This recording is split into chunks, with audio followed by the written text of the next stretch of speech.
Guys, welcome back to the channel. I appreciate the support. And recently we did a collaboration here in the channel with the guys from Food Spectrum Survival and another channel. I'll link it down below. And it was a lot of fun. You know, it was a great time to learn from each other, a great time to learn information, and it was just a blast. I enjoyed it very much. Now, with that said, there were a lot of comments here. You know, a lot of comments were really nice. There was a couple of comments that they kind of blast me a little bit, but it's okay. But overall, there was a lot of comments, and one comment kind of got stuck to me. And the guy was saying, "You know what? I don't think I'm ready.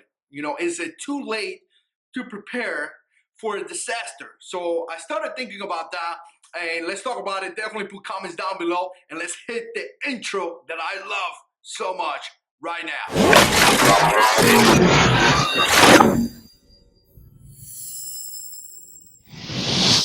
So here's the deal, guys. You're never going to be prepared. You know, we like to think that we are prepared enough, but you're never going to be prepared. I am not prepared for a disaster. I'm really not, you know, and I like to think that I have a lot of stuff. You know, Hurricane Matthew just hit. We had a generator, you know, that we were able to get. We had ways to cook food. We had enough food. We had enough water. We had, you know, ways to charge our batteries and things like that. And it was great. You know, we have flashlight. We have safety, firearms for our safety. We had a ton of things, and we made it. But overall, we're not really prepared for a disaster. And I tell you what, back in December 22, 2004, my squad was attacked by a car bomb. And I have told the story here in the channel several times, but it was really bad. You know, a bunch of guys got wounded. Guys got burned alive inside the truck. I mean, dealing with a car bomb and at the same time, enemy activity, it was really, really bad situation. So we like to think that we were prepared for that, but we weren't. I mean, because, you know, the reality is that preparation, it goes beyond a lot of things. You know, it goes beyond having food, water, you know, supplies, firearms, all that stuff. We had all that stuff.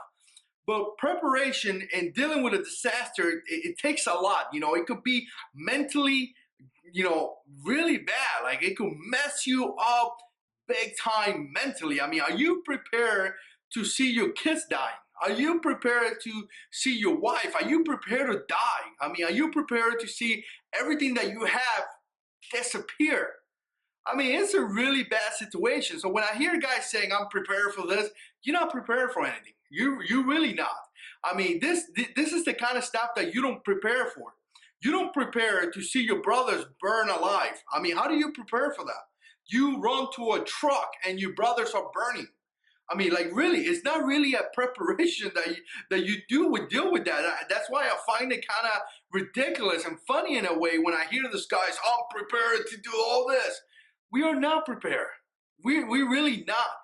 What we are doing is that we are getting as many supplies as we can in order to mitigate issues, you know, in order to be as much as we can prepared. I mean, by no means I'm saying that saving food and water and all that is not a good idea. I mean, we've been talking about it here on the channel for years by now. But what I'm saying is that your preparation is going to allow you to, you know, work through issues. But in the case of a really bad disaster, we weren't prepared. You know, we go back to Matthews. Matthews was supposed to hit us hard. And there we are, sitting with food, water, and all that, and none of those things made any sense, or none of those things were going to be okay, because what the news was saying is that Matthews was going to do a lot of damage. So, again, you know, you could have all the water, all the food, everything. Matthews was going to wipe my city down like it was cool, you know? So, if you're out there looking for preparations, it's not too late. Go ahead and prepare. Go ahead and buy yourself a firearm for security. Go ahead and buy yourself food, water. Go ahead and do some training. Go ahead and increase the skills. But just know that at one point, you're not going to be prepared enough.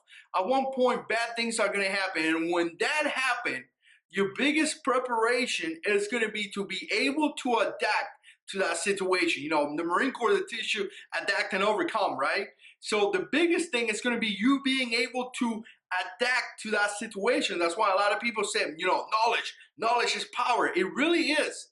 Knowing what to do in that situation is what's going to keep you alive. So prepare, food, water, guns, and all that. Just know that you're not going to be ready for everything that is going to happen. And when something bad happens, just make sure you adapt and overcome to that situation. Overcome that.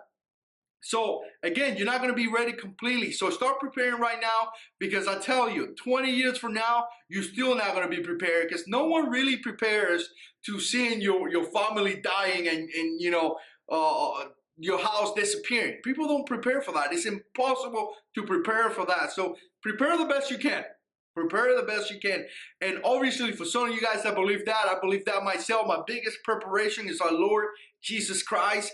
And if you put your preparations on Him, you're going to be okay. That's what I did. So once again, guys, I appreciate you guys watching. Thank you so much for the support. Stay tuned, because we got a lot of videos coming up, and God is in control.